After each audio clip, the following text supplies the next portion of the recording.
사랑이 많으시고 은혜가 풍성하신 주님이시여, 이날 아침에도 주 앞에 와서 경배하게 하시고 감사의 예물을 드린 성도들 일일이 그 기도를 응답하시고 복을 내리셔서 우리의 소원을 만족해 하시는 하나님을 찬양합니다. 저희들이 주의 말씀대로 믿음대로 살면은 주의 선하심과 인자하심이 저희를 따를 줄을 믿습니다. 이 시간 또 주신 말씀으로 말씀이 묵상되고 우리들이 축복관에 대한 바른 견해를 가질 수 있도록 복을 내리워 주시옵소서.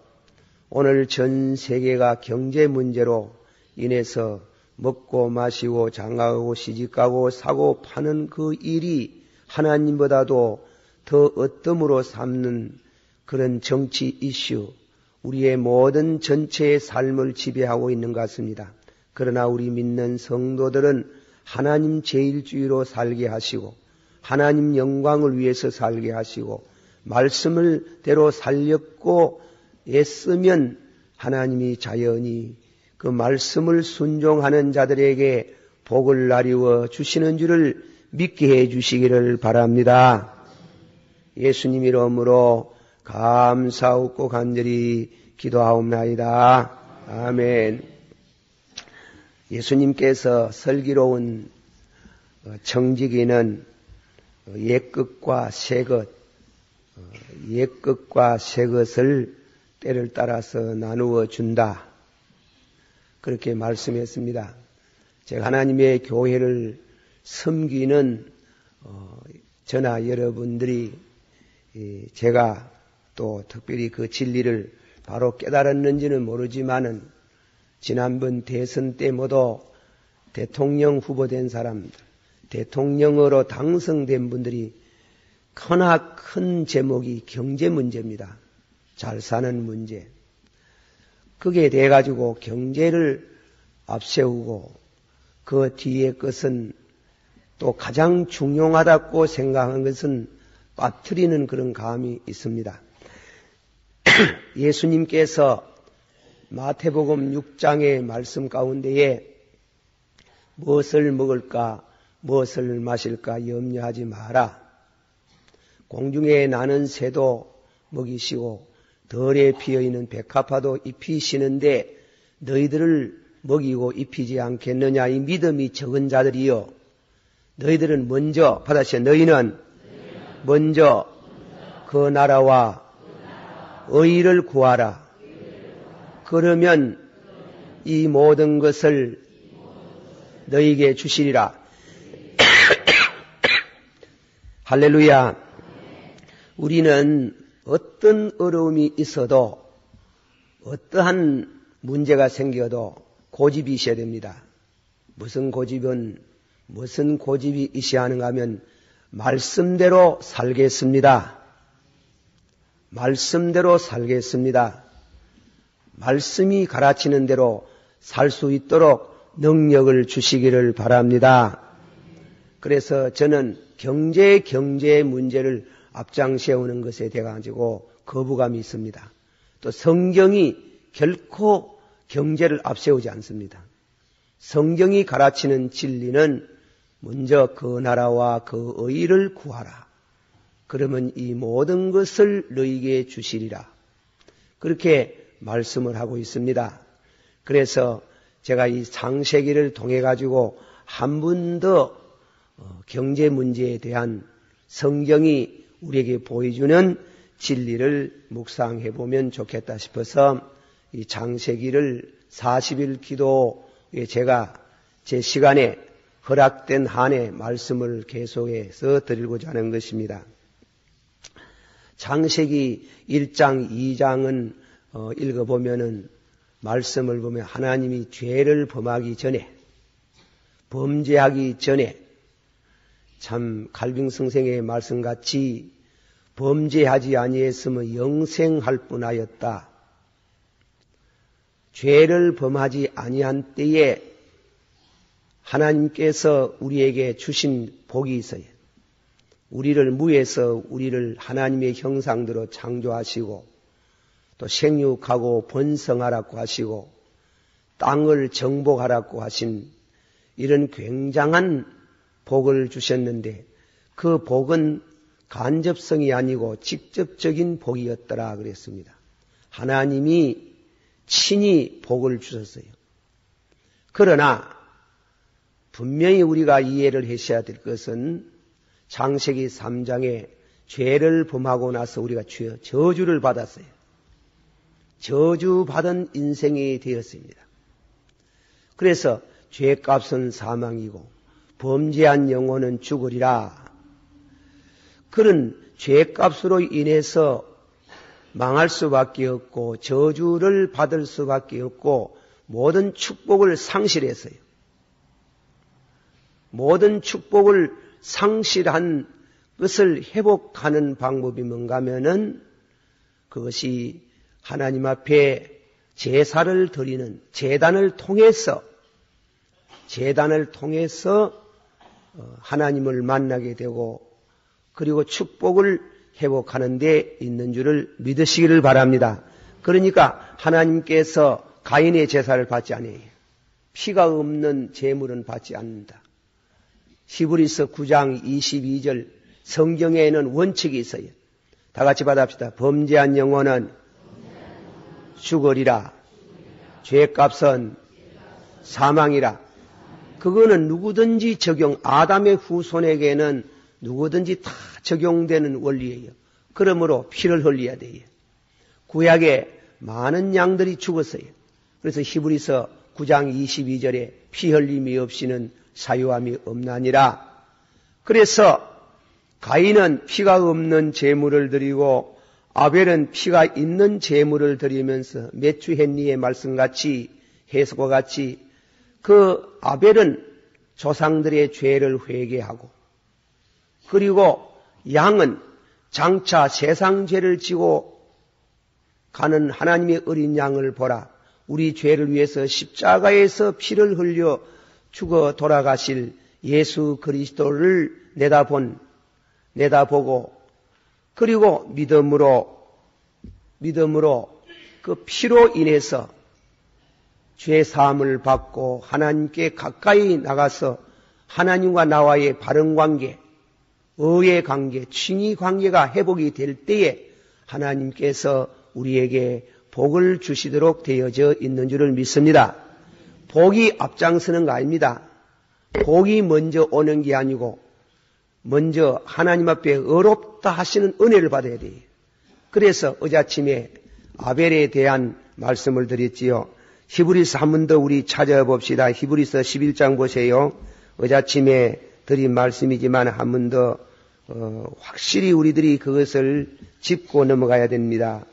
히브리서 11장 4절에 있는 말씀 보세요. 한번 다 같이 받아봅시다. 믿음으로 아벨은 가인보다도 나은 제사를 하나님께 드림으로 무슨 자라 그랬어요? 예, 다 같이 의로운 자라 하시는 증거를 얻었으니 하나님이 그 예물에 대하여 증거하심이라. 저가 죽었으나 그 믿음으로써 오히려 말하느니라. 아멘. 그래 하나님 앞에 의롭다 하심을 얻은 이후에 하나님이 복을 줍니다. 그래서 여기에서 복이라는 복은 하나님이 직접 주는 게 아니고 축복을 통해서 복이 오는 줄을 믿으시길 바랍니다. 축복은 복을 빈다는 말씀이에요. 그래서 축복은 단순히 하나님 앞에 구약시대에 그냥 축복하는 게 아니고 꼭 반드시 제물이 있어야 돼요. 제물이. 피를 흘리는 제물을 통해서 그렇게 하나님 앞에 기도를 드림으로 축복이 회복됩니다. 노아 시대에 대한 오늘 아침에 이 노아 홍수 심판 이후에 8장 20절을 새로 봅니다.